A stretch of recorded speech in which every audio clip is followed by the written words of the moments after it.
Hi, everybody. It's your girl, Diva Kells, the one, the only, the host, the founder, the CEO of Black College Experience, the one place that you can stop and get all of your positive information about HBCU athletics because that is your vision. Once again, it's on is what I always live by. And Thursdays, we are here. But today, we're going to have a different conversation. We're going to talk about athletics, but we're going to get onto the other side of athletics. We're going to talk about athletics and mental health and what mental health can do to athletes and why it's important. A lot of people might know me as Keisha or Black College Experience, the person that talks about Black college athletics. And that's what they know me as my special to be. For people that don't know me, my undergraduate degree is in psychology. So I do have a bachelor's in psychology. My master's just so happens to be in business. But that's where I got my start. I started talking about all of these wonderful things in psychology. And listen, I have a real passion for knowing about mental health and how it affects student athletes, and student athletes are my things. But listen, I can't talk about this by myself. I got a group of people that showed up on time. All of them showed up on time. I'm mad because when I made out the flyer, I did not put doctor in front of Dupree. So I'm going to be mad at myself because now I'm going to have to go back and say, oh, my bad. But I'm going to introduce these people one by one by one, and they're going to talk to us today about being student athletes, former student athletes, how what the importance of mental health, how it might have affected them. And we're just going to kind of dive into that conversation. Of course, first I got Jasmin Nicole Shuler joining me. Shu, I've had her on before. She's a former student athlete from Tennessee State University. Go Big Blue. She's a visionary. She's a director, a cinematographer. She just came back from that HBCU All-Star game in New Orleans. So we got Jasmin on there. First, let me add her to the stream. Hey, how you doing? I'm doing good. How are you? I'm good. Dr. Dupree, because I'm not gonna mess up that first name. I'm gonna let him tell I'm assuming I got the right name, but I'm not gonna mess it up. This is a Morehouse man. And you know what they say about Morehouse folks. You can't tell him much. He's a Morehouse man. He is a coach. But we don't bring Dr. Dupree on. Hello, guys. How you doing? Pleasure to have y'all. Well, I said we was gonna bring him on. Now I want to add him to the street. I don't do that. All right, let's see why I don't want to add him to the stream. Oh. All right, can you guys see me? Oh, there he is. There he is. All right, wonderful. All right, glad to be here. Definitely a pleasure to have this conversation. Yeah, we can't see you though. Really? Okay, let me see if I can fix that. I can see you. We can't see you. We saw you. We see you down there, but now we don't see you anymore. Pretty close. I don't know. I see you down there. All right, there he is. I guess he's coming on there somewhere. He's trying to get there. Don't leave us, Dr. Dupree. You still there? Let me see. Hello, this thing be getting funky. It don't be want to add 100 people. Ah, gotcha. There he is with his Morehouse in the bottom of the screen. Yes, ma'am. There he is. Danielle Benson, former athlete, coach. Listen, Danielle out there living her best life. She out there on vacation, so she might keep her camera off, but we still had to add her to this conversation. Coach, where you at? I am currently in the Dominican Republic on my family vacation, but I am here because I support you and what you do. And I was like, oh, let me go ahead and duck off and make sure I'm on time. We appreciate it. Lester Ricard.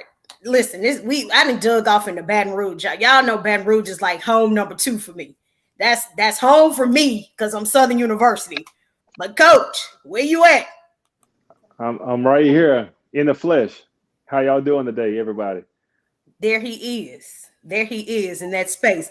And then last but not least, Marlene. I had her just as Marley.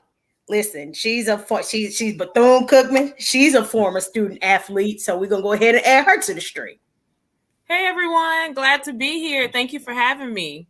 All right, so I got everybody in this space. Thank you so much. Thank you everybody for joining me. I can't say thank you enough because I can't have this conversation by myself or without any of you. Now, our last person that was supposed to be joining us was Tajh Green, and Tajh had an emergency come up. And so we know things happen. I just told him that we'll just shift into next week. We'll have a conversation with him next week. But, it was things happen, and it is what it is. But again, thank you all for joining me here to talk a little bit about mental health and student athletes, from the student athlete standpoint, from a coaching standpoint, how it can affect athletes and how it's not really talked about as much as it should be. Just looking at some of the statistics are saying about 46.6 million adults in the US actually face the reality of managing some form of mental illness. Now, a lot of times we don't look at mental illness. It could be a series of things, health conditions, stress, sleeping disorders, burnout, depression, anxiety. That's all kind of things that we can face as adults, and we keep going and going and going and going, and we don't stop. And so with student athletes, approximately 30% of women and 25% of men of student athletes report having anxiety, and only 10% actually report it and get something or seek professional help with this actual thing. So with that being said, Jasmin, we're going to start with you. Being a student athlete or a former student athlete, and the pressures that you often received of trying to be the best, was there any times that you can say, hey, I went over and beyond to exceed somebody else's expectations? Not your own, but somebody else's. Oh, yes, absolutely. You definitely get that like in the heat of the game, especially say if you play really well and the next game you don't play. And then, there's talk about recruitment, things like that. Coming in as a freshman, that can be a lot to handle sometimes. So definitely had my share of times like those. Marley, same question. Absolutely. I think there's so many areas. You have to think about the dynamic of being a student athlete. So for me, I was a JUCO kid, then transferred to an HBCU. So you have the dynamics of that, of the pressure of upholding and meeting your coach's expectations, the pressure of being a transfer, graduating on time. And you talk about the anxiety, you talk about being overwhelmed, and really being at that age, you don't necessarily always know how to articulate what you're feeling. And I think that's a big component of it as well. The graduation pressure, the GPA, you have the depression. A lot of athletes, I'm doing a lot of research on this right now, not meeting what they expected to accomplish. So their own personal goals, as well as your coaches, as well as your roommates, your suite mates, your professors back home. So there's so many internal and external pressures, and some folks you'll never meet, but you feel the pressure that triggers the anxiety for sure. Now, I'm gonna flip over to the coaches, because you got both sides. Coaches, what do y'all see? And I'll go to you first. Coach Ricard, what do you see in student athletes coming in as freshmen, like recruiting, some of those signs that might say, hey, something might be wrong?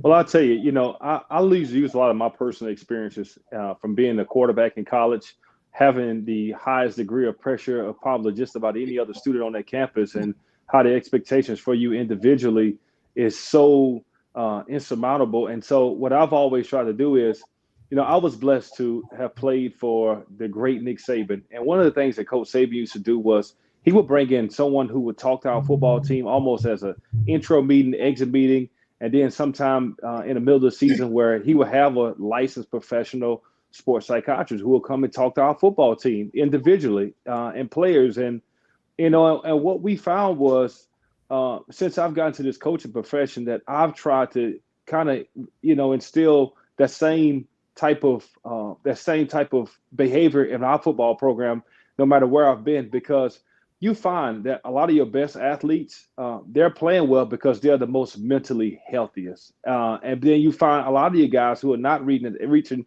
the expectations for whatever reason, whether it's at home pressure, whether it's on peer pressure or internal pressures that they're not receiving. I think Miss Marlena said earlier, it's the same thing, And so what I've always tried to do is try to get someone who can speak to our football players individually to see if we can tap into how we can heal those young men and women holistically. Coach Dupree, same question. All right. So as a coach, I mean, we definitely have a high expectation for student athletes. And fortunately, I was able to also work on student athlete development side at Morehouse, Kennesaw State, and University of Miami. And it depends on where you are. Now, some places have some more resources than others. So when I was at the University of Miami, we had a sports psychologist that come to talk to the kids when they needed, they were having mental issues as far as the yips or some performance based. But also, let's face it, there's a host of pressures that they have to deal with, whether it's dealing with their academic load, travel schedules, family issues, on top of their performance on the field or the court, wherever they have to be. And so there's a tremendous amount of challenge. As coaches, there's also pressure on coaches to be able to, hey, we need to meet certain benchmarks. There's certain games you have to win. If we're expected to win a conference championship, that needs to get done. And if it doesn't get done, heads a roll. And in colleges, unfortunately, typically if one coach goes, all the coaches go sometimes. And so there's a lot of pressure on all parties to get it done. And so that pressure that sometimes coaches feel, whether we intend to or not, sometimes it inherently gets, pushed on the student athletes. And so it's important for coaches to kind of be cognizant of that and to make sure that, we're cognizant of the needs of student athletes as well as their mental well-being, but also kind of checking in ourselves. Because I think sometimes when coaches feel that pressure, they inherently, whether they realize or not, they apply that same pressure to student athletes. It's the whole phenomenon of the crap rolling downhill. And so sometimes that can happen. But at the end of the day, I mean, it's always nice to check in individually, see how they're doing, how they're feeling, have those one-on-one conversations if you can. But oftentimes, honestly, I think when it comes to battling this issue, resource and support mean a great deal. And oftentimes, in historical Black colleges, we don't have the same amount of resource and support needed to provide, like, say, the counselors or the sports psychologists and all these people. We're doing the best we can on shoestring budgets just to be able to, put a team on the field and pay coaches and travel. And so, it's a different animal. But like I say, as a former student athlete, like I said, that pressure's a lot too. And so I feel both sides of it, but honestly, resource support mean a lot, but coaches, just it's the nature of the business, is what it is. So we do the best we can what we got, and hopefully the kids, aren't too piled on. Coach Danielle, are you there? Yes, I am. Same question. All right. So as a student athlete for Kentucky State University, there was high pressure. I was in a volleyball program, and historically they had a very successful program. So coming in as a transfer, as a JUCO transfer, I understood that, you got to hit the ground rolling. It was a high stakes situation every year that the 2 years that I played. And then moving forward as just being, still a part of the team, because I graduated later on in that year. So just still being able to help out and be a part of the team. So I've been able to experience both of those. I also coached volleyball at Central State University, and my experience with mental health was really different because I actually had a couple of student athletes who were dealing with mental health, and we actually had to sort of tackle that head on between myself, the administration, the athletic training staff, and going into sports psychologists and all of that. We had a couple students that really needed more assistance than what I could give as the coach.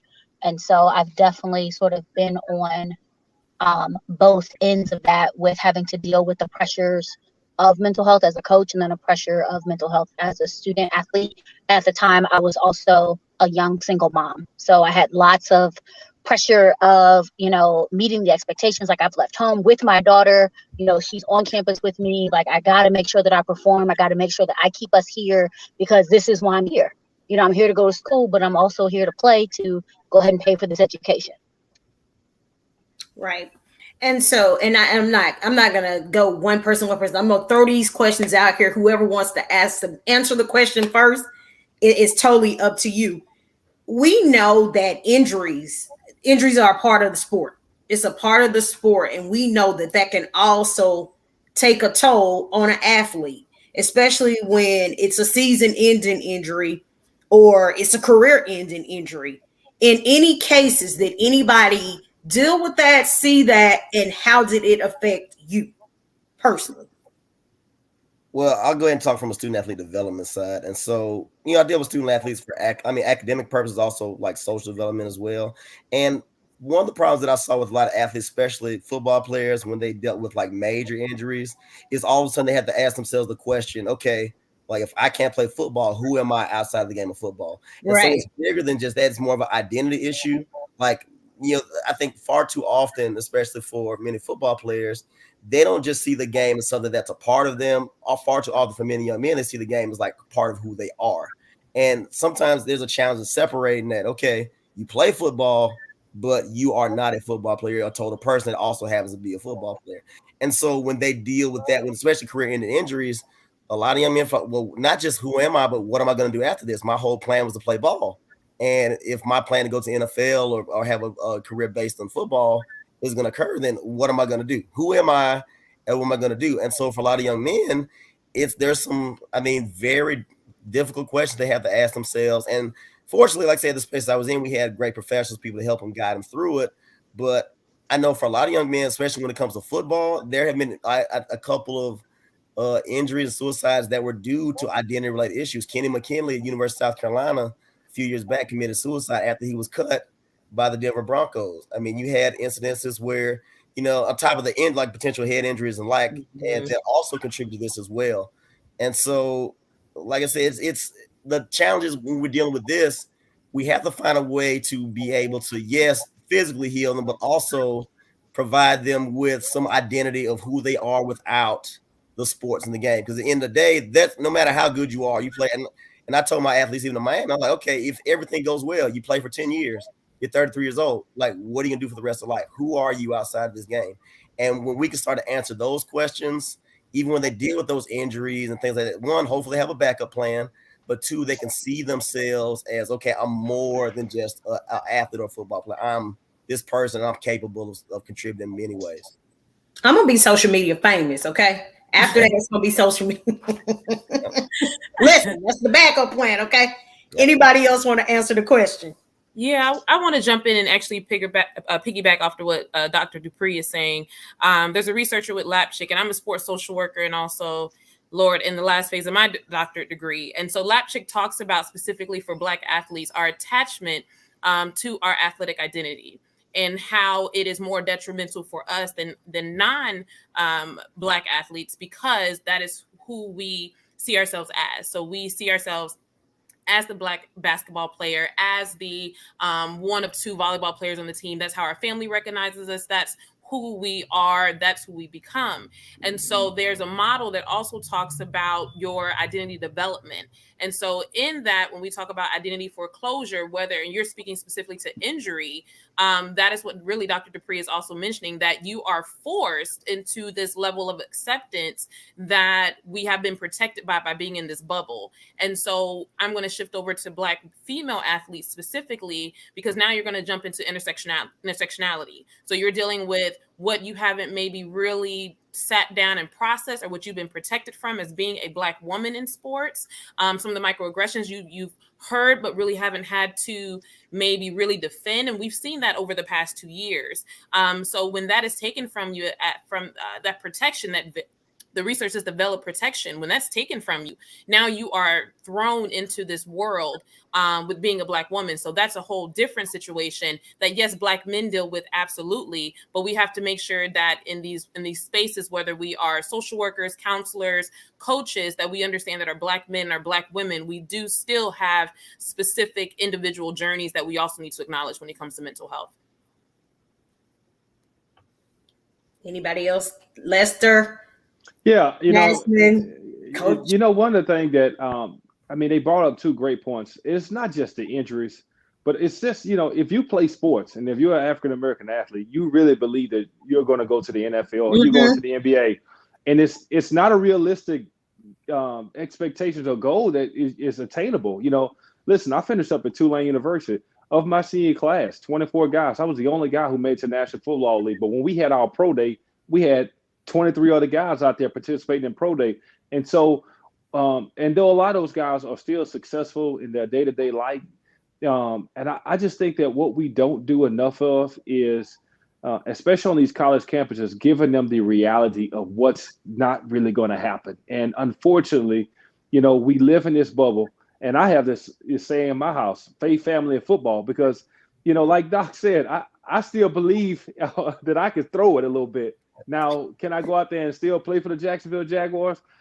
That's up to debate, but you kind of live that lifestyle for so long. And I'll never forget when my days were done playing the NFL, went to the CFL, I still had that yarn. And I remember just being at home, just kind of like beating myself up, like what I didn't do right in training camp 2 years ago, because this is why I'm not still playing football. Or I still had that mindset, well, if the coach didn't mess over me here, I'll still be playing football. So you start replaying all those different practices and games in your mind.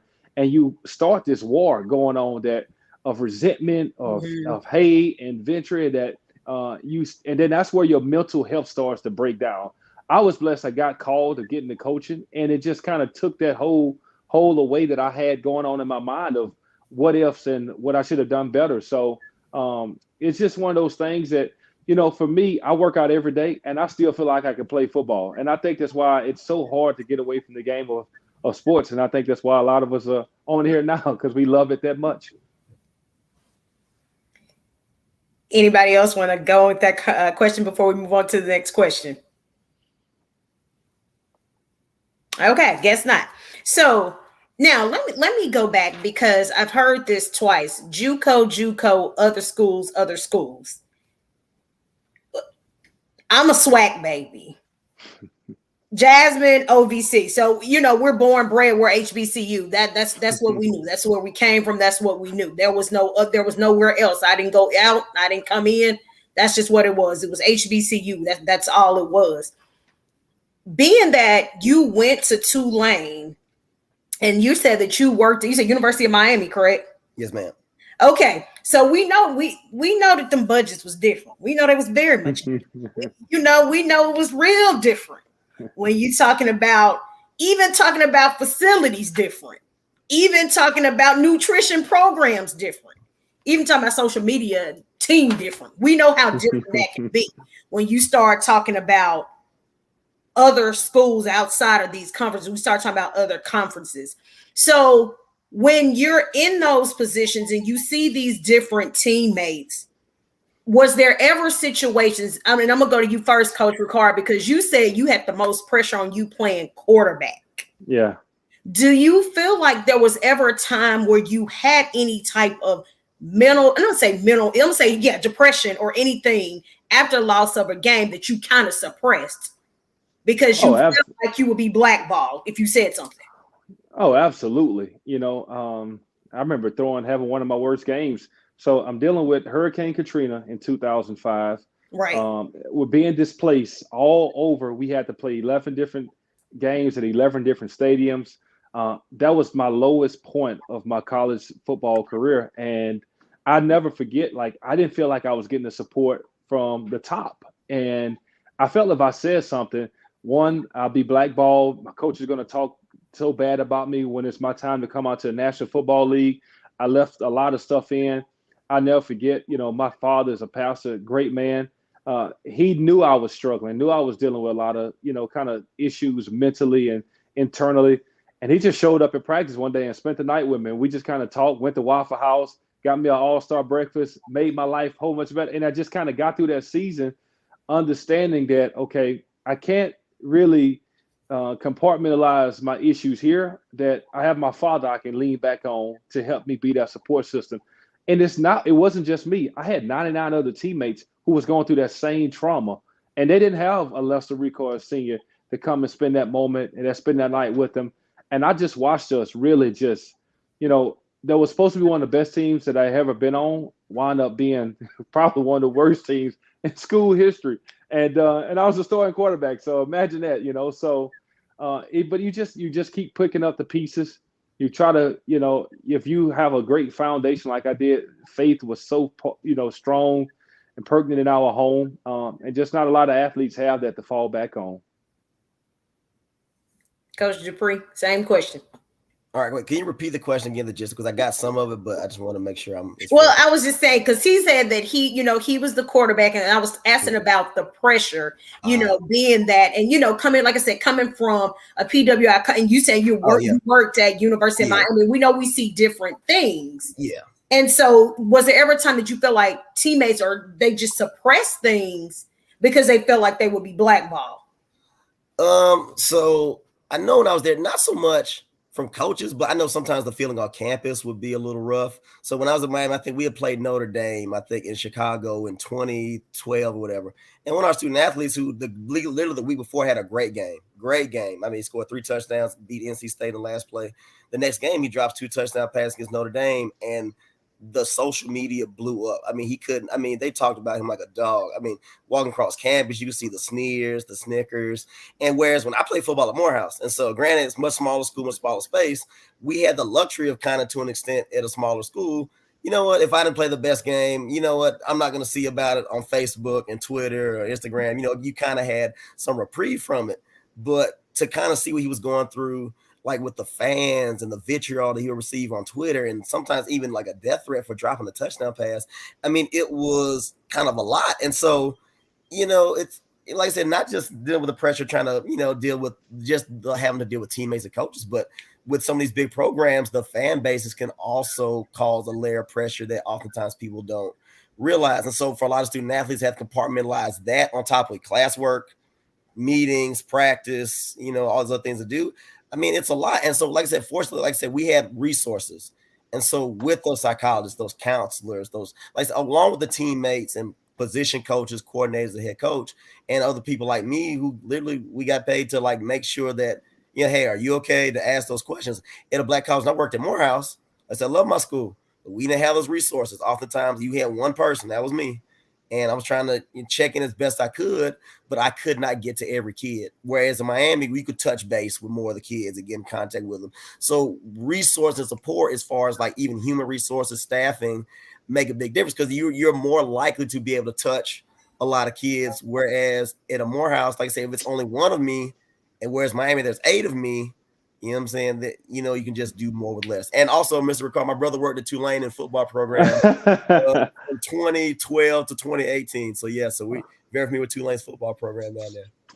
I do want to say something, though, and I guess to drive home a different point. When you get a lot of these bigger schools, what you get is if the player's performance is not high, those coaches' jobs are at stake. So there is a different immense amount of pressure that those coaches are putting on the individual athletes, because, at a smaller school, and, there's not a buyout clause. Like, no offense, I love Southern universities like you. Family is whole, mother Southern, sister Southern, got a law degree. We Southern University out. So they don't have the alumni base is going to pay $2 or $3 million buyout for 4 or 5 years for a coach to be fired. At some of these big schools, they just wrote Ed Orgeron a check for $17 million.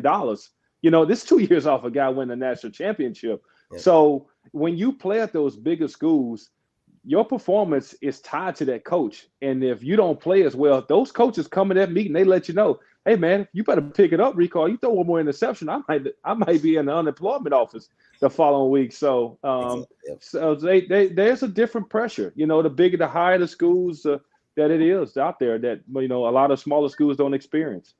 That's true. I'm going to throw this out here because you touched on this with social media.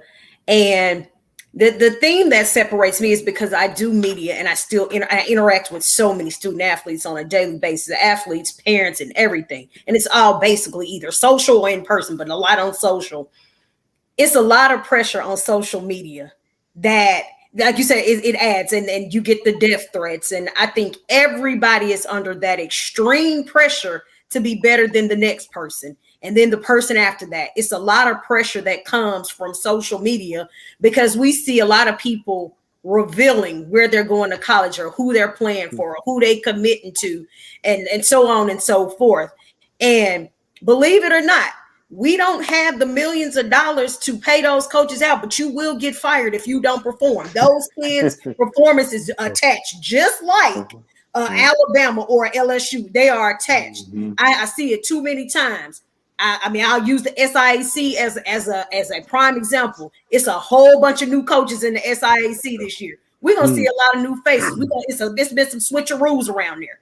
It's some consistent coaches, but it's some switcheroos around there. So I believe that social media puts another layer of pressure on student athletes because everybody is trying to one up the next person.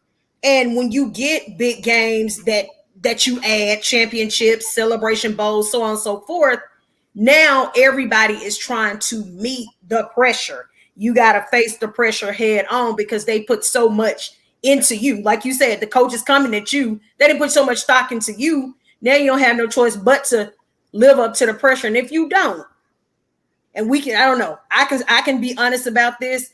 I have had to bring myself to this place to say these are still students. Yes. These are still kids. That's true. They are still kids. They still have a schedule to maintain. They still have campus life. They still live in dorms. They still have classwork, meetings, practice.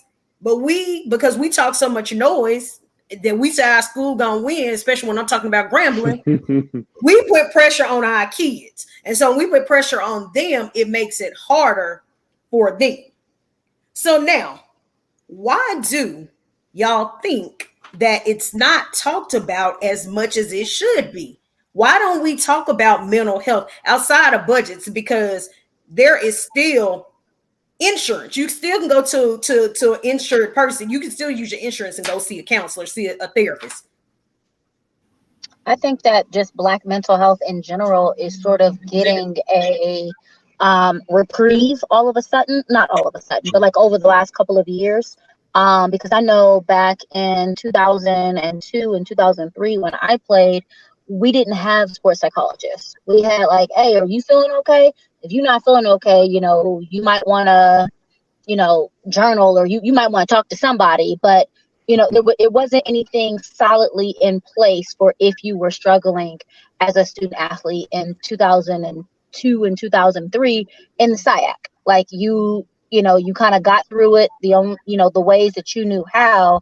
And there were a couple of counseling options, but not as many as what's available right now. I just think that there's a bigger focus right now on mental health for all people, and it's trickling down to our student athletes. I agree. And also, I think what we have to also recognize is a lot of our athletes currently, and even when I played, is that we utilize our teammates as peer support. So we feel more comfortable because you're living with these individuals, right? You're eating, you're practicing, this becomes your family. And so they're seeing the same pain you're going in. They're hearing the phone calls you're having with family and how you're venting. So you just feel naturally more comfortable sharing that. But what we have to make sure that our athletes understand is that even though that can be helpful, you still need professional support so that they can give you the tools to actually guide and break down what it is that you're going through. But when we look at the Black athlete space, as Coach Danielle is saying, is that there's just still so much stigma. So yes, we see the popularity of what's going on, and we saw the need and increase of mental health with working with being remote and our athletes not having the sport to play. But it's still showing the need and believing them when they say it, right? We saw everything that went with Simone Biles and how people did not believe that there was, that could be mental health. We've never heard of the twisty. She just doesn't want to play. We have to believe an athlete when they say, I'm having a hard day, or I'm having an off day, or I've just lost, someone in my family. If an athlete says that, and understand that, okay, they may need some time, even if they have a championship game tomorrow. So it's important that we are able to humanize our athletes at all schools, and even making sure that in our HBCU spaces that they understand that even if we're not equipped as a coach, you still have to check in with your players. And I can speak to that from experience. My JUCO coach passed away a few days before my senior night at Cookman. And she will tell you she was not equipped with the questions, nor did she really feel comfortable to properly check in with me. So we have to make sure that our coaches have the support so that they can be there for their players in the way that they want to, so that they don't ultimately cause more harm than good. Now hearing this conversation is so good. And I hope a lot of coaches are watching, because I feel like it needs to be like, there needs to be a sports psychologist at every school, period. I know when I play at an HBCU, Tennessee State University, we didn't have a sports psychologist. We had FCA, Fellowship of Christian Athletes, and for me, that saved my life, to be quite honest.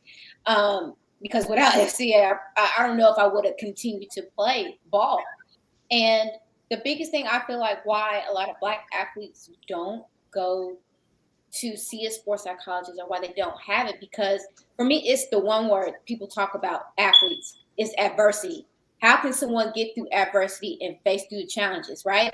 If someone like a female, or not even a female, African American, if in our culture, if we talk about how we feel, we're not mentally tough enough. If we can't express it, we're not mentally tough enough. So then you want to show your coaches you can push through, but there's no balance in the safe zone to where, okay, it's okay to feel that way, but a lot of coaches don't have a balance to where, okay, it's okay to feel that way, but it's not okay to stay there. And I think if that is pushed more, you will see more of not much of a balance, because it's hard to talk balance really, but you'll see more of a better performance.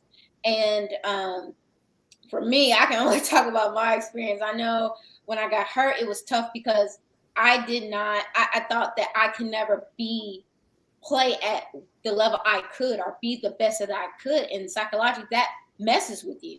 Because at the end of the day, the doctor's going to tell you, hey, you can recover from this or you can't. And when you can recover it, it's baby steps on how to get there. And if you don't have, again, like coaches that are equipped to actually talk to someone about that, it can be tough. Now you're talking about, leaving and all this. And now with the transfer portal, the portals, that's a whole different game, because now coaches don't really have to deal with that. And it's not a safe zone. So that changes the game.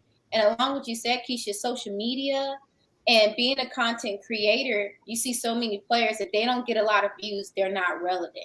So I feel like in adversity, you have to talk about, yes, you're going to go through it, but you have to talk through it too. So that's just my sense. All right. Starting with Dr. Dupree, y'all be honest. How tough on yourself were you on the scale 1 to 10? How tough were you on yourself as an athlete? I mean, to be completely honest on myself, I think I was a 10, because my goal when I first stepped on campus, like I wanted to start as a freshman, and I wanted to graduate as an all-time leading receiver here at Morehouse. I was able to do that, but it was hard. But that was the goals I set for myself. I wasn't gonna. I didn't like a lot of upper class when I first came out. I remember. Like, they're like, oh, dude, you need to lighten up in practice. Oh, we trying to just get through. I'm like, no, I didn't come to be y'all's friend. I came to play. And so that was the mentality I had. So I was extremely hard on myself. I'm like, I love y'all, but I'm not here for y'all. My mama, I got to take care of her. I got family. So I'm like, I owe them more than I owe y'all. And so I was extremely hard on myself. I worked hard in practice. But oftentimes, too, with putting that pressure on myself, sometimes, like, if things are going, like, I remember my first game I started as a true freshman. We played at North Carolina Central. Had a great game. Went up 100 yards, scored a touchdown. But in the game, I fumbled the ball, and we ended up losing the game. And so we lost by 1 touchdown. And so everyone's like, oh, you played a great game. The only thing I thought in my head was like, I fumbled, we lost. And so oftentimes as an athlete, especially when you have the high expectation, you do put a lot of pressure on yourself, because you want to perform not just for yourself, but the people you love and care about. Because, my mom and dad were in the stands. And my coaches believed in me as a freshman, 5'6", 130 some pounds, to put me out there and play college football. So I wanted to show the people that their trust in me was valid. And sometimes when you don't live up to that standard, even if you do great, you make a mistake, you do take it hard. And it is difficult. And even though they're like, oh, we'll get them next time, it's like, at the moment, you don't feel like next time is coming. And so I definitely was hard on myself, and I can understand why athletes are hard on themselves, because they have expectations for themselves. They're used to a certain standard performance, but there's family, there's coaches, people counting on them that believe them, they help them get there, and they don't want to feel like they let anybody down. So I know if they're like me, it's at a 10. So I'm sure your Les is the same way, I'm sure. Yeah. Marley, how hard were you on yourself? I have to be honest. I can't rank across the board, because being a JUCO kid, my background, I come from a military family. So I went from a diverse environment to being one of 2 Black volleyball players at my JUCO. So that's a whole dynamic there. So you go in with the high hopes and you're like, oh, I'm not really playing. I'm actually on the bench. They're playing the Brazilian players because these look like grown women that hit like grown men. So I'm going to hang out over here. So I would say you lose hope, right? But as a JUCO kid, you have to fight. So early on, I was probably like a 4 or 5. I'm just here so I don't get fined. But then you realize that, oh, I have to get recruited. I need to step up my game. So by the summer, going into my sophomore year, it went to a 10. All the training I did that summer, coming back into preseason, improving my vertical, my speed, letting the coach know I can be a libero, I can be your right side, your outside, and I was a middle blocker in high school. I still got it, and it worked, right? It got me more playing time. That's what got me recruited. That's how I got to Cookman. My goal was D1, and my goal was HBCU, and it worked. And then when I transferred, it remained at a 10 because I had to hit the ground running. I think Coach Danielle said it. As a transfer, there was no time to slack. There was no time to learn the school song. I didn't have fun like that. It was a full-time job to come to Cookman, play these games, in the competition of playing against with teammates who have been there since a freshman. So you had that whole dynamic coming in. So you had to stay at a 10 to prove your place. And then I was injured as well. So it was mentally exhausting to make it happen. And by the time I graduated, I was like, thank God, because I couldn't do this no more. But I was, it's a 10, but you hit those moments where you're like, is this worth it? You know, but you can't have those conversations because as Jasmin mentioned, you're judged, right? That's something that, maybe we need to give the scholarship to another kid when you're just really trying to vocalize what you're feeling so you can get assistance. So it's definitely not easy. Coach Ricard. Well, listen, Doc is 100% correct. And, but there's also, too, we always have to remember this, too. There's a fine line between trying to teach our athletes to push through tough times as well, because life is tough. And when 30 years down the road, it's tough.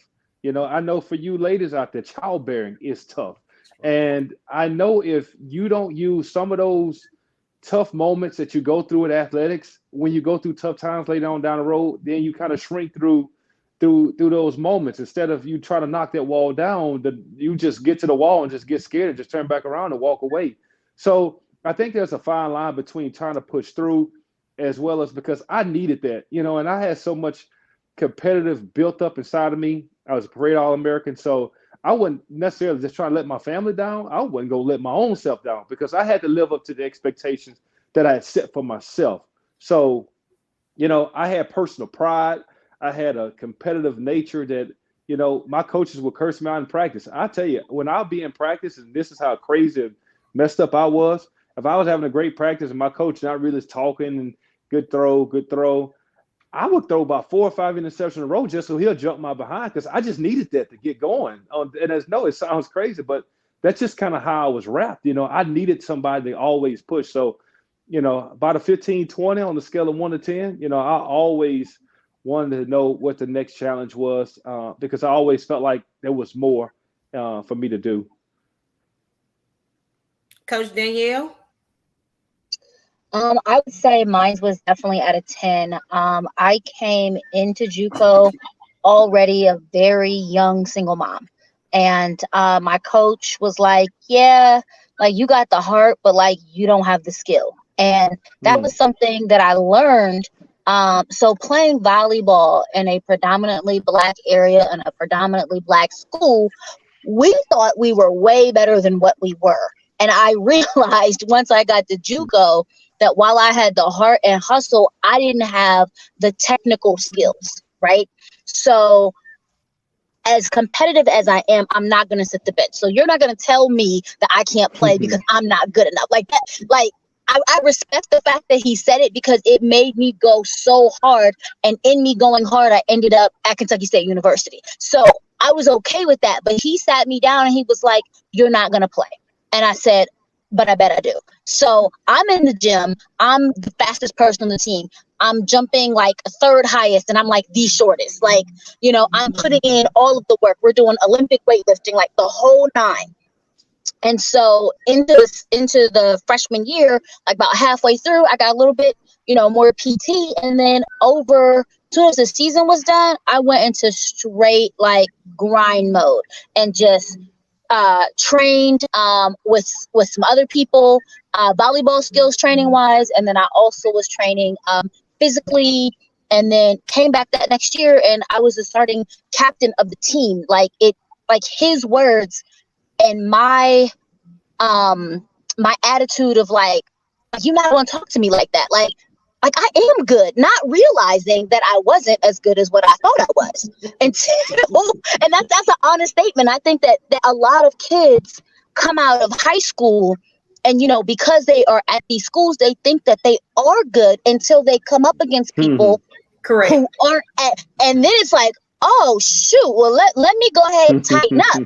And then going into JUCO, like I said, like I know why I'm here. I'm here to get this free education so that me and my daughter can have a better life. And that's how it was. So every day in practice, I'm going the hardest. I am the first person at the gym. Practice was at 6 a.m. Me and my daughter was at the gym at 5:35. She in her playpen. I'm like, yo, I gotta get ready. I gotta be ready when the coach gets here, like type of mentality. And, for me, that worked well for me because for the next 2 years, I was starting libero and played excellent. I mean, I felt bad for it, not really, but like I took a senior spot as a junior, and I'm looking at her and she looking at me and I'm like, well, you just got to come better than that. Like I'm not gonna slack because you're not better than me. Like that type of mentality, and that does take a lot of mental drain on you. Like it's very draining to always feel like you cannot fail, you have to succeed, because if you fail, then there's a whole domino effect of things that happen. Correct. Okay, and That's all Jasmin. I have. Coming from a culture like high school, we really didn't win. So then when I got to college and we won like 2 games in a row, that was like, oh man, I'm hungry to win some more, So, and I didn't play really my freshman, the first half. So I knew how to take it up a notch. And I had 2 goals: to score 1,000 points and to play ball overseas. It won, but didn't, play overseas. But it was just, when you get a taste of like winning and you're rounded and everything, the moment feels good. I just wanted more and expected more of myself. But again, it was just those times when you lost, some players just don't know how to handle it. So I just knew I didn't want to go back to that mindset or back to that losing every game and stuff. So it was definitely a lot. I'll definitely say a 10. So somebody talk to me how you, if because I know again resources was an issue with a lot of schools, and if you didn't have the sports psychologist, you didn't have someone to talk to. How did you shake dealing with a bad game, having a bad day? Because we all have bad days every day. I feel like every day it'd be like something different in my life. But how did you work on that? How did you shake that? What did you do to get away from those bad games, bad days? Because it's a mental thing. They say it's 100%. It's 100% mental. That's what they say. And so we know that sometimes it's all in our mind. It's not as bad as it seems. But y'all all just said y'all was 200% hard on yourself. So I don't know how y'all got away from it. But how did you shake back away from bad games? Oh man, honestly, fortunate for me at Morehouse. So I did have a position coach, Wayne Diggins, at the time. And when I got older, my senior, we had T. Martin, who was our offense coordinator at the time. So he was a great resource to talk to as position coach and say, hey, this didn't go well. What do you think? And he would like be honest, but they would be supportive. Also on campus, I had support that was outside of the athletic department. Dean Alvin Darden was a great mentor to me at Morehouse. And he was the dean of freshmen when it comes to students, but even I developed a relationship with him my freshman year, but even as a junior, senior, to have someone outside of sports and give me perspective. It's like, okay, Dupree, maybe you might have had a good game, maybe you had a rough, but at the end of the day, you're more than just an athlete. You are this, you're able to contribute more than this. And so he would give me perspective sometimes that, let's face it, coaches and in the prism of sports, we tend to be laser focused on achievement and winning and stuff like that. And oftentimes it's hard to take our eye off of it.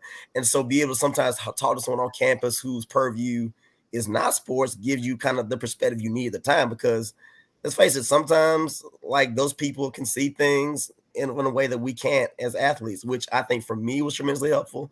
And also like teammates are great. Like, you know, they're with you at practice. Like Marlene said, like we had teammates who, like I said, they're at practice. You eat with them in the cafeteria, you stay with them in the dorm, you go to class together. And so those are your family. And so sometimes, like I said, you can talk to them about what's going on, how things are going, and you can get an honest assessment, but also some perspective. And so just being able to lean on the different people that you have at your disposal is great in athletics as well as outside of it. I'll have to tap into that.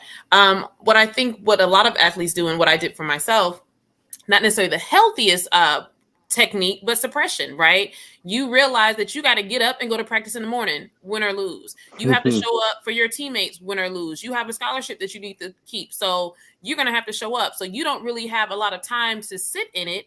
And unfortunately, those that sit in it that don't have the support, they sink in it, right? So in order for you to continue to accomplish what you're doing, you have to move forward. Now that can work in sports, but what we see, and this is coming from the social worker side of my brain, is that when you transition out of that sport, you have to then learn that life is not just about winning and losing. There's an in between. You can try again. You can go for another job interview. You can tweak your resume. It's not just you fumbled the ball, you turned the ball, or whatever the case may be for your sport. And we lose that. So for me, you really didn't have time to process it. Every day was a new day and you just had to get it together. And then as you transition out of the sport, you're like, oh, okay, there is a gray area in most areas of life that we don't learn as an athlete. And so I think also for Black athletes specifically, it's cultural, right? A lot of our households, our family dynamics, we don't always talk about the trauma and the hardships. We get up, we go to work, and we just make it happen. And that has been for us since the beginning of time in the Black community. So I think that's a big part that we have to work on too. So it can work in athletics, but it doesn't work for everyone. And that's when we see our athletes that die by suicide. That's why we see female track runners have a higher percentage of anxiety and eating disorders, because we don't talk about it. So there's a lot of research that supports mental health challenges for athletes, for Black athletes in these different spaces. We just don't hear about it. I think for me, I always try to date an athlete. I know that sounds crazy. I always try to date an athlete because love and basketball. Exactly. Because I needed someone who understood my regiment. And because they were pushing towards a certain goal, I would be pushing towards a certain goal. So when I didn't play well, she knew how to say, hey, you need to pick it up, or hey, I'm gonna give you a shoulder to cry on, or whatever it was. I always had to have somebody who kind of understood what I was dealing with, whether I was dating a volleyball player, whether I was dating a soccer chick or a swimmer. You know, like I had to have someone who was dealing with the same anxieties that I was. And wait, but what if her sport won and your sport lost? What she had her sport? Well, she would listen to me. You need to play better. Pick it up, you know. And I needed that, you know. He needs tough love. I need the tough love. And then my mother and father were kind of like the warm and cold of how they dealt with me. My dad would be like, "Hey, son, listen, you that ain't gonna cut it." My mom would like, "Hey, you need to leave my boy alone. Come here, baby. I'm gonna take you out to eat." And those are that support system that I had. And I really, it helped push me through, because I think Doc was saying this. You got to kind of have both perspectives. Mm-hmm. You kind of got to have the tough love. Sometimes your coach will give you the tough love, but then you also needed that soft shoulder to say, "Hey, listen, man, you can always do better. Just focus in, do whatever it takes to try to get the win." And then your teammates who was going through that same grind and going through that same day-to-day life that you were, and I think that always helps as well to kind of lean on your teammates. For me, I lived 40 minutes from Nashville, so I was able to go home sometimes when I was, stressed out and talk to my mentors. But one of my mentors told me to write it out, and for me, that definitely helped. And it was important. I'm heavy on mentors. I know some of my teammates and friends didn't have that, but the more I talked to them, it made me realize that life was bigger than basketball. And so when I started talking to my mentors more, people that were outside of it, it helped. And I slowly stopped talking to my teammates about certain things and that helped me too, because in the real world, when it's business, you might not be able to talk to your coworker like that, express, because in the sports industry, it is a shark eat shark industry. It can be cutthroat, very cutthroat. So sometimes you have to be careful, and that taught me a balance, but being able to, again, to have people that are outside and talking to them helps you put things in different perspectives. So, and it humbled me too. So those are the things that definitely helped me out. Can I add one more thing just really quickly that also helped in the HBCU space that I know I did not get at any PWI space was my academic advisors and my professors. That when we came into class, they really did not often talk about our games, win, lose, playing time, whatever. They talked about academics. They actually took time with me to say, this is what your credits. Do you know that you can't do this? Are you trying to do this? Or what field are you? Actually had career and life after sports conversations. So I would say that those mentors and those relationships that I still have to this day really was the advantage I had in the HBCU space, to be seen as just a person and an athlete as well. Coach Danielle, you have anything to add to that? Okay, I guess not. I guess she over there living her best life. I guess she don't have anything anything to add to that. So this is one of the things I want to tie in before we go into this wrap up. We know it was so many cases with athletes. It's just as you touched on, Simone Biles, Naomi Osaka, Calvin Ridley, Kevin Love. All of these cases happen where these are professional athletes. And I had read here lately where there's a 22-year-old girl that had died from suicide that was a star soccer player. And her mom was starting to wonder if the stress and the pressure from school had got to her. And that's one of the things I really didn't ask, because y'all did hit on it. But how do you tie in the schoolwork? Because like I said, you still got to do the schoolwork, still got to study, still got to do all that. You're still a student. How do you tie all of that in addition to, those practices, so you don't feel that pressure there? You still got to, maintain the scholarship. You still got to have the grades to maintain the scholarship, and you still got to play the sport. So how do you tie all of that in? I think for me, it was like the mandatory study halls and the mandatory meetings that we were supposed to go to that, if we miss, we'll be up the next morning running for it or whatever. We have some type of punishment. And what it did, though, honestly, it made me learn how to be more regimented. It helped me to balance a schedule better. So I had to wake up at 6 a.m., go eat breakfast, then go to workouts, then go to class, then go to study hall, then go to practice. Off of practice, you had a night class, or you had another study hall session or with a tutor. I think because they lay out such a great foundation for you, and you could just stick to that regimen. I think, obviously, is it tough? Yes, but they put enough support system, whether you are a big budget school or whether you're a lower budget school, they still allow and put enough resources around you where you can be successful and lay out a day-to-day plan that helps you get through 4 years, 5 years of college. Yeah, I agree. I think the study hall sessions and having that resource is definitely valuable. But what I will say is, I'll be honest, going to study hall, I don't think anyone really asked me, did I need help on an assignment? What was my grades? The specifics about the test. So yes, it's great to have the structure of the study hall and the tutors, and that's available. But we also have to know how to have the conversation with the athletes to know when they need the help.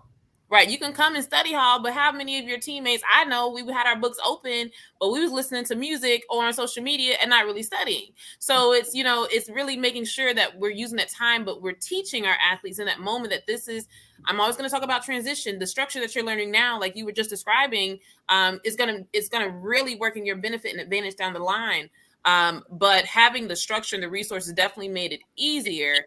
But we all know athletes who still did not meet their GPA, who still lost scholarships, who still were not doing well in their tests. And sometimes it's not their fault. They need additional resources. I had teammates that had developmental challenges that were never addressed prior to coming to college because they were pushed through because of the sport. So I saw that myself. for me, I was a good student, but I didn't always ask for help. So there could have been times where I probably could have performed better myself academically, but then you stay up all night trying to figure out this chemistry exam, and then you perform poorly in the game because you didn't get any sleep, but no one wants to really recognize 2 and 2. You don't know how to say, well, coach, I was up studying all night. That's why I think I didn't perform that well, because the coach is going to say, well, you don't sound like you're managing this. You sound like you're overwhelmed and stressed. And now we have a whole different situation. So the structure is there, but it's the culture that's needed. And I would say for the most part, I had a good culture around academics, but there's always room for improvement that I know that we're not getting at all universities and colleges across the country. Yeah, I agree with that. And just kind of piggyback off of what Marley and Lester said. Like the structure definitely helps, right? Because the mandatory study halls do make a difference to have a space to do it. But I'm not gonna lie, sometimes like being able to go to some of my Spelman sisters and even some of the girls I was dating in Spelman, and they would like, hey, bro, you need to get I tell you, y'all just a hot mess. I know, right? Before, like, y'all see what the men was doing. I said, like, before we hang out, like they'd be like, okay, we're gonna study first, and after we study, then we can like watch some TV or go get something to eat or something like that. So but they was gonna study. Listen, they was people gonna study first. Oh yeah, our coach will always tell us, it's like, y'all better be careful hanging out with Spelman girls, because by the time y'all get out of practice, they've already studied, done their homework, and by the time they can hang out, y'all can't. And so we needed the structure, honestly, and it was great. But like Marlene said, it's being able to also have the wherewithal to take advantage of it, and have sometimes someone there that can ask the right questions. Okay, well, what do you need help with? I need a math tutor. Okay, well, do you know how to study for math? Studying for math is different than studying for history or studying for science. I mean, it's a different like type of just way that you do it. And so sometimes having professionals in those labs, they can say, hey, okay, you need math tutor. Okay, boom, right here. But also, like, this is how you study math. The only way to do it is through repetition and practice and problems, that type of thing. And so, yes, like I say, structure is great, having resources is great, but you gotta have folks in there that kind of, like I said, know what buttons to push, or not. Like I said, they'll sit in there and have the books open, they'll listen to music, and before you know it, they spent 2 hours on came and gone, they got nothing done. Coach Danielle or Shu, do y'all have anything to add to that? Yeah, I think that the structure is important. Back when we had study hall, there was no music allowed in study hall. Like there was no option for music, no option for phones. And this was, again, back before phones was a really big thing, and everybody had them all the time. You know, like I'm from the I don't got no minutes, let me call you back after 9 o'clock era. So, you know, by the time 9 o'clock came around, you know, all the study hall stuff was complete. But, you know, we had study halls, we had people in place. And like she said, it was like studying for different topics. Like we actually learned study techniques for different subjects, because, you know, if you did have a math tutor, it's like, okay, this is what math tutoring looks like. You know, if you're the type of learner that has to write everything down, this is what math tutoring looks like if you learn by listening, you know. So there was different types of that sort of learning process put into our study halls. And so I know for us, it was just very regimented. Like we had the highest GPA on campus. Like we really took, you know, the studying part seriously, because for most, you know, volleyball players, you're not going to the Olympics or you're not going overseas. Like there are some options for sure, but they're not as plentiful as basketball, for like women's basketball. Okay. And Shu, do you have anything to add to that? I do. You know, one thing I love about HBCU, you know, it's a couple of things at my school. If you play bad, like a family environment, people are going to let you know. They're going to let you know. And, you know, same thing with academics, though my academic advisor at the time, she didn't make it a PSA, but it was just that family kind of feel like she was not going to let you fail. She was going to make you sit. And I don't know how she remembered all of the players' GPA. She had an amazing team, but it was one of them like, hey, you can't fail. So at TSU, there was a lot of accountability there and a lot of academic pressure, because of just like, hey, you can't fail. We can't let you fail. And if you fail, it's because you really just didn't want to. But that's what I love about the HBC experience I had, was because it was that family oriented, like, don't make this hard for yourself, like quit tripping. But back to what Marley said, there were, you know, a lot of athletes who learned differently. So sometimes that was really, really stressful. And back to not being able to feel like they can express themselves, a lot of them held it in and they failed. So that was my experience. And of course, structure is always important. Honestly, it's like the key to success, some kind of routine. So I was very thankful. You said something that was really on key. In that HBCU, they will not let you fail. There was a guy in my class, his dad was the president of the university, and he was the star basketball player. And that professor failed him like it wasn't no tomorrow and did not care. To this day, we still talk about it because his cousin is one of my best friends. His cousin is an NFL agent, a 2-time Southern grad. But that lady failed that boy like it wasn't no tomorrow. She didn't care. Had no remorse. She was like, and told his parents he's not doing what he's supposed to do. She didn't care. But it was that type of thing that kept people on track. I don't care if you're an athlete. I don't care if I don't care what your situation is. You're here because your parents have paid for you to come. I wasn't an athlete. I was an out-of-state student on top of that. So that means my parents paying extra money. You here and your parents done put all their hard-earned money on the table. You gotta produce. She failed that boy. He was in state, so he was a hometown hero too. She failed that boy like it wasn't no tomorrow. And he took that class a couple of times, and I mean it was what it was. But so before I wrap it up, I'm gonna do this thing. Shu's done this with me before, but it's called the BCE. Don't think about it. You just answer the questions. You get a second to answer the question. It's either or. Don't think about it. Just answer the question, okay? And we're gonna go in this order. Jasmin, Dr. Dupree, Marley, Coach Ricard, and then Coach Danielle. That's the order, okay? All right. Y'all ready? First question, chicken or fish? Fish. Chicken. Fish. Chicken fish. Coach Danielle? Okay. Best life. That's what she gonna say. Yeah, exactly. Pepsi or Coke? Coke. I'm from Atlanta. Coke, without a doubt.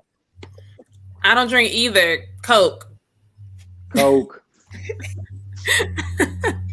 I don't drink Coke, so I don't know. I don't either. But you know, that's just like one of them things. I knew Coach Dupree was gonna say Coke. I mean, it's an ATL thing. You gotta say Coke. You have to. Spring or fall? What was that? Spring or fall? Ooh. Spring. Fall football season. Spring. Fall football season. Best life. You still there?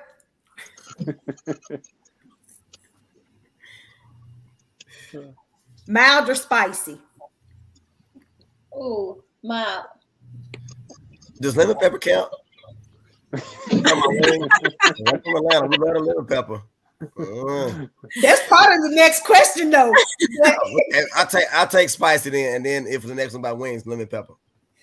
Mild. I don't do spicy. Oh, spicy all day.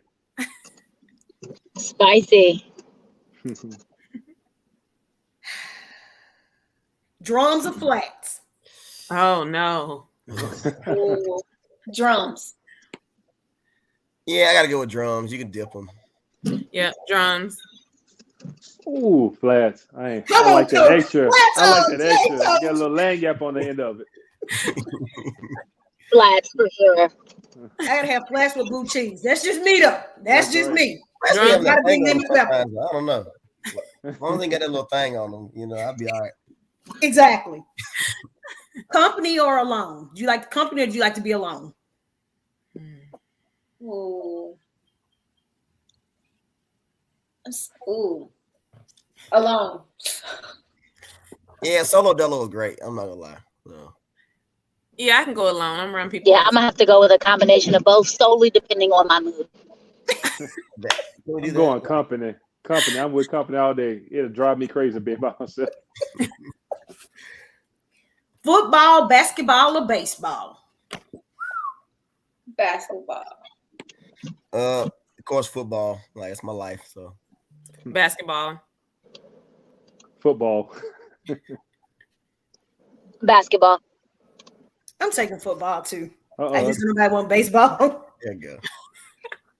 Favorite college team,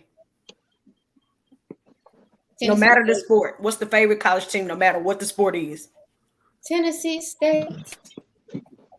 Of course, the Morehouse College Fighting Maroon Tigers. But my Division I football team, because I worked in Miami, I got love for the Canes too. So I gotta go for the Wildcats, but also University of Louisville. That's hometown. I gotta go with Kentucky State University. Coach Rashad, I'm sorry. I'm sorry, Tulane everything. Everything, Tulane. Southern University through and through. Top to bottom, Southern University. Every single thing. That's what my mom and sister would say. From everything. Win or lose, it's gonna be Southern University. Favorite NFL team. Coach Dupree, you go last on this one. Yeah, I know me. You go last. Favorite NFL team, Shu. Titans. Oh, well, I'm in Dallas now. Go Cowboys. Wherever Tom Brady's at. So you go with the Bucks? So I'm Buccaneers now. Yeah. Coach Danielle? I don't have an NFL team at all. We already know Coach Dupree going with the Falcons. We already know he's going with the Falcons. Bring out the helmet. Oh, no, not the helmet. Long suffering. Go Falcons. Stay ready. Listen, I hate the Falcons with a passion because I'm a Saints fan to the soul. That's right. Yeah, it's divided. It's all Southern love. What's the furthest you travel? What's the furthest trip you taken? Cali. I went to Cabo San Lucas. It was nice. I'm not sure which is further. We lived in Germany and I visited Dubai. St. Kitts and Nevis. Coach Danielle? I didn't even hear the question. I'm sorry. What'd you say? The furthest trip you've taken? Furthest trip I've taken. Dubai from Chicago. Whew. All right, and last but not least, rep your school. Yes. I graduated from the prestigious Tennessee State University, home of the real Tigers. All right. Well, I'm a graduate of Morehouse College, home of 4 Rhodes Scholars, Dr. Marley King Jr., 2-part members of the MCU. We got 2 superheroes on campus. Like I said, my teammate is a movie star, John David Washington, and like a host of other alums, Raphael Warnock, and a bunch of other people that are doing tremendous things. One thing with Morehouse, we can honestly say that we changed the world, and everybody knows it. Yeah, you see how extra he had to be? All of that stuff just rolled off of his head like that. You can tell that people approach him a lot about this kind of It's stuff. the crown form. They make us sit together and tell us everything. We got no choice. Oh my goodness. I love it. Hey, I'm gonna have to step up my game. I love it. But I am from the great Bethune-Cookman University, from the most amazing founder, Mary McLeod Bethune, with her story and her dream and her vision. I am a product of that. We call ourselves Mary's babies. And because of her, I've been able to accomplish everything that I could even imagine. Located in Daytona Beach, Florida. Hell Wildcats. Tulane University, 1834, established in New Orleans, only the greatest city in the country. And then proud graduate, Jerry Springer. There you go. Coach Danielle. The Kentucky State University, located in Frankfort, Kentucky. And then me, last but not least, Southern University, A&M College in Baton Rouge, Louisiana, the only HBCU system in the world, the only home of 5 campuses, everything Jaguar up and down.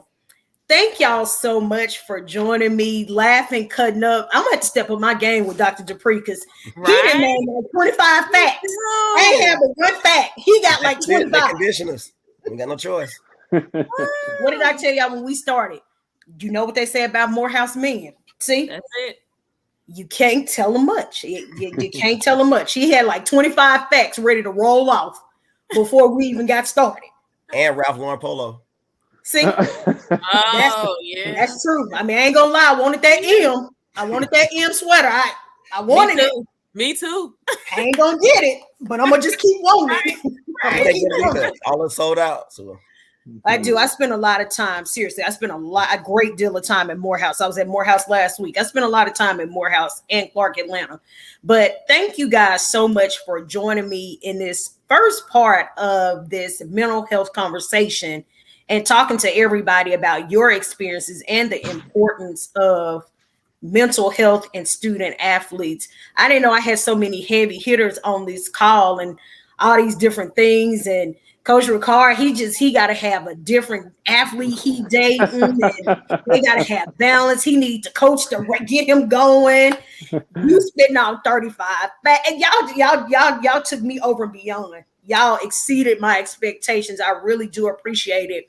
Now everybody can go back and listen to it because I'm gonna go back and listen to it myself. But thank y'all so much for joining me, and you're always welcome here at Black College Experience. Thank you for having me. Thank you. Thank you for having us. Good night, y'all. Good night. Right. Oh, awesome. Wait, how I get out of it? Oh, wait, I pressed the wrong button.